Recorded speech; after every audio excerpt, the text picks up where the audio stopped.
대나TV 유튜브 구독 신청으로 저희에게 힘이 되어 주십시오.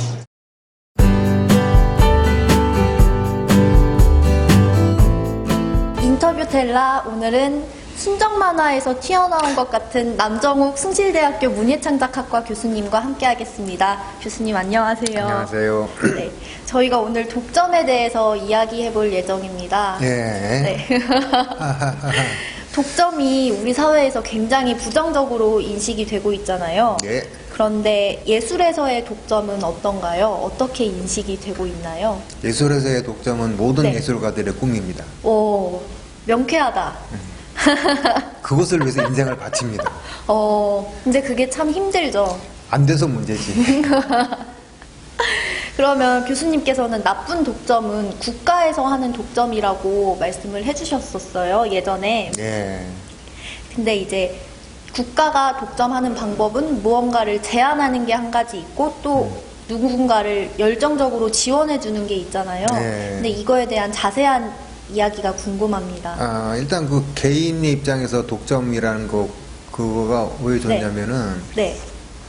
독점을 갖다 일시적으로 그러니까 대세라고 보통 하는데 일시적으로 네. 그 독점을 만들어낸다는 얘기는 네. 굉장히 콘텐츠가 좋다는 얘기예요. 그러면 그 관련된 파이 자체가 커져요. 파이 자체 성장하는 효과가 있기 때문에 사실은 굉장히 좋고, 근데 이제 문제는 그 지위를 금방 상실해. 예, 그렇고 국가에 의한 독점의 사례 같은 거는 이제 뭐 일반 경제에서 우리 보면 경제도 그렇지만은 네. 어떤 사람에게 이렇게 독점적인 네. 것만 하게 되면 결국은 그건 이제, 그러니까 독점이라는 건 쉽게 말하면 국가의 네. 간섭이 이제 개입된다는 거니까, 그래서 결국은 그게 죽어버리게 되는데, 네. 예전에 소련에서도 이제 이제 영화를 갖다 국가에서 독점적으로 지원을 갖다 해줬어요. 한 네. 개인한테. 네. 근데 독점적으로 해주게 되면은 물량이 많이 투입되기 때문에 일시적으로는 그게 갑자기 확 수준이 높아져요. 네. 근데 여기서 예술가의 창작 그 욕구, 창작력, 뭐 창의력 이런 것들을 갖다가 다 짓밟은 상태로 출발을 하기 때문에 나중에는 금방 얼마 안 가가지고 처음에 출발했던 지점보다 더 나쁜 지점으로 추락하게 이렇게 되는 거죠. 그래서 예술에서 독점은 참 아름다운 일이지만은 이룰 수가 없으며 국가에서 독점적으로 보장해 주는 것은 잠시 아름답긴 한데 결국은 그 완전히 아주 뿌리까지 마르게 만드는 그런 최악의 예술 정책이다. 예술은 그냥 내버려 두는 거 가장 좋은 정책이다. 이런 얘기죠. 네. 그 교수님께서 영화 쪽에서 일을 하셨었잖아요. 네. 그래서 영화에서의 독점에 대해서 더 많이 아실 것 같은데 영화가 막 발전을 했어요. 근데 이런 게 이 발전했던 영화가 국가에 의해서 어떻게 망가지게 됐는지 그 과정이 좀 예상은 되지만 그래도 자세하게 듣고 싶습니다. 궁금해요. 예상하는 그대로예요. 국가가 어쨌거나 강제로 영화를 그러니까 일테면 이런 것도 있어요. 예전에 강제로 가서 봤던 영화들이 좀 있거든요. 학교에서 중고등학교 때. 개구리 소년. 개구리 소년도 그랬나? 저 그때 봤었어요. 우리 때는 킬링필드를 갖다 강제로 가서 봤는데 네. 그게 이제 무슨 그 크메르루스인가 거기 쪽 얘기했던 것 같은데 그런 모든 것들이 전부 다 아무튼 그런 걸 하게 되면은 일단 애들이 영화를 싫어하게 돼요. 그러니까 강제적으로 주입되는 건 다 싫어. 뭐든지 다 부작용이 생겨요, 결국 그런 식으로. 그리고 킬링필드 나온 그 사건 싫어하고 연쇄적으로 싫어져. 공부도 싫어지고 역사도 싫어지고 다 싫어져. 그러니까 절대로 독점을 하면 안 된다. 교수님께서 지난번 그 독점을 이야기하시면서 이데올로기라는 이름으로 개나 소나 떠들어대는 영화 비평이라는 말씀을 해주셨어요. 이거는 또 무슨 충격적인 말씀이신가요? 뭐 충격적인 거가 80년대 이제 그 민중문학이라는 게 있는데 그게 바로 이제 흔히 말하는 사회주의 리얼리즘이거든요. 사회주의 리얼리즘은 첫 번째로는 노동자 농민도 금방 이렇게 들으면은 이해할 수 있는 그런 거여야 돼요. 그러니까 이렇게 쉽게 단선적으로 이렇게 복선 깔지 말고.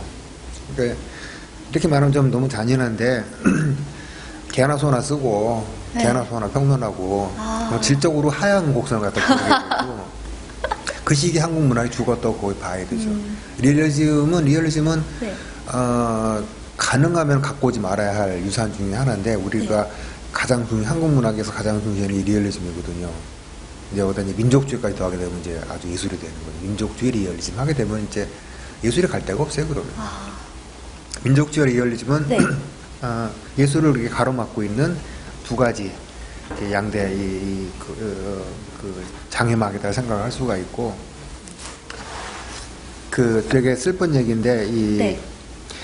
나무를 잘라가지고 통을 만들게 되면은 네. 여기 통에 담을 수 있는 물의 양은 가장 낮은 그 막대기에 정해지잖아요. 그 그 나라의 수준이라는 게 이만큼 된다 그러면 지금 우리나라는 웬만한 부분 다 이만큼씩 올라와 있어요. 근데 문화예술만 지금 요 아래쪽에 있거든요. 그러니까 우리나라 수준 다 절반밖에 안 되는 건데 이 책임을 져야 되는 것이 사회주의 리얼리즘이고 민족주의라는 얘기죠. 뭐 그렇게 감동. 그럼 저희가 이제 이게 처음 이게 계속해서 예술인이 본 독점, 모든 예술인은 독점을 원한다 시리즈로 계속 네. 진행이 되고 있는데 예. 예술인에게 독점이란 질문을 드리고 싶었는데 갑자기 바꿔서 남정욱에게 독점이란? 글쎄 저는 제가 쓰는 에세이 스타일로 글을 안 쓰는 애가 영원히 안 나왔으면 좋겠어요. 지금 굉장히 독보적이시잖아요. 독보적이라보다도 네. 대중적인 글쓰기를 갖다가 하는 데 있어서 조금 그래도 네, 어느 정도 바운더리 형성이 돼 있는 것 같긴 한데 가능하면 안 들어왔으면 좋겠다는 거. 이것도 독점 욕구죠. 근데 깨지죠. 언제 깨지려나? 좀 오래 버티고 있는데 그런 것이 깨지게 되면은 네. 근데 그또 이제 장단점이 있는 거가 네. 제가 평생을 비정규직으로 살았는데 정규직은 100% 게을러져요. 팽팽한 맛이 없어요. 그러니까 예전에 무슨 미꾸라지 데다 이렇게 매길 집어넣으면 미꾸라지들이 안 잡혀먹으려고 도망다니는 마음에 살이 탱탱해진다 이런 얘기 했었잖아요.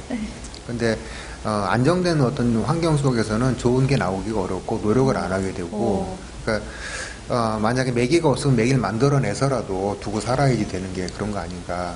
아침에 새벽에 이렇게 술 마시고 돌아서 깰 때, 저도 자고 싶죠. 근데 잘 수 없어요. 왜냐면 또 읽어야 돼. 왜냐면은 어쨌거나 계속 격차를 만들어내가지고 살아야 독보적인 되니까. 글쓰기. 써야 되니까. 그래서 제일 싫은 우와. 거는 경쟁자가 네. 나타나는 거고, 잠시 동안은 이제 제가 뭐 따라 이렇게 계속 밀어넣기 수 있겠지만은 결국은 그 사람에게 자리를 또 내주고 그게 되겠구나.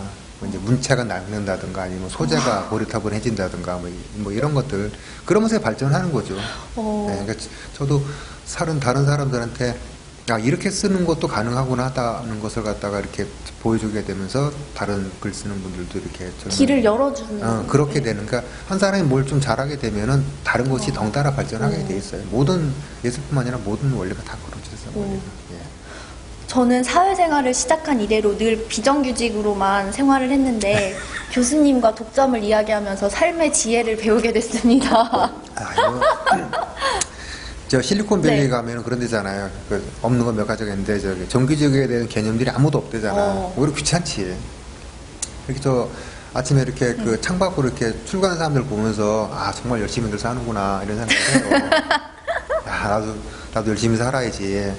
저렇게 안 되려면 이렇게 생각을 하거든요. 뭐 생각이 나름인데 네. 우리는 이상하게 뭐가 좀 잘못되어 있는 것 같아요. 뭐 정규직이 아니면은 비주류 취급을 비주류가 하잖아요. 된다는 거 네. 발상 자체가 그래서 저는 저 사람들은 아침에 눈 오고 비 오는 데 또 출근해야 되네. 어떻게 저렇게 살고 있냐. 난 이렇게 생각을 하는데 얼마나 좋아. 가치관을 달리 가지세요. 별거 아니에요. 저도 꿈이 프리랜서예요. 현재도 거의 비슷하게 살고 있어요. 그러면 저희 오늘 독점 이야기도 했고 또 예. 정규직 비정규직 얘기까지 했는데 예. 모든 사람들이 저희의 생각에 동의할 수 있을 때까지 예. 열심히 해볼까요? 악성 댓글을 안 달리게 생각해야죠. 네. 그렇게 비정규직이 좋냐 뭐 이렇게 번하는 거 다른 사람이 있을 거예요. 어쩔 수 없지 뭐 그렇게 생각하는 사람이 있고. 가치관의 차이니까. 세상을 바라보는 각도인데요. 오드리 헵번이 이런 얘기를 했어요. 아름다운 눈을 갖고 싶으면은 아름다운 것을 보고, 아름다운 몸매를 갖고 싶으면은 가지고 있는 것을 다른 사람과 나누고 이런 얘기를 했거든요. 그러니까, 좋은 것을 보고 좋은 것을 듣게 되면은 당연히, 그러니까 다른 사람 칭찬하는 소리를 들으면은 귀가 좋아진다, 이뻐진다 그랬거든요. 뭐 그런 것처럼 자기가 이렇게 40살 넘으면 얼굴을 책임져는 그 말이 결국 그 말이에요. 좋은 것을 많이 보고 좋은 이야기를 많이 해서 입술이 아름다워지고, 그러니까 비난하는 것을 많이 하다 보니 입술이 이렇게 밑으로 내려가 떨어지고, 그래가지고 재밌고 즐겁고 칭찬 많이 하다 보니 이렇게 올라가게 되거든요. 나중에는 굉장한 차이가 만들어진다는 거, 자기 생각으로 자기가 만든다는 건데 명리학에서 그런 것은 아주 정확한 되어 있습니다. 명리학에 있으니까 또 댓글 또 달리겠네. 명리학 점치러 많이 가라 그러고. 아, 그래도 저는 교수님의 긍정적인 이야기를 들으며 늘 배울 수 있어서 감사하게 생각하고 있습니다. 실제 사례로도 열심히 이렇게 살아가지고 아 그렇게 말하면 사는 것이 가능하다는 걸 보여줘야 되는데 꼭 꼬꾸라질까 봐서 맨날 걱정하면서 이렇게 늘 응원하고 있습니다. 대단히 감사합니다. 네, 교수님 감사합니다. 고맙습니다.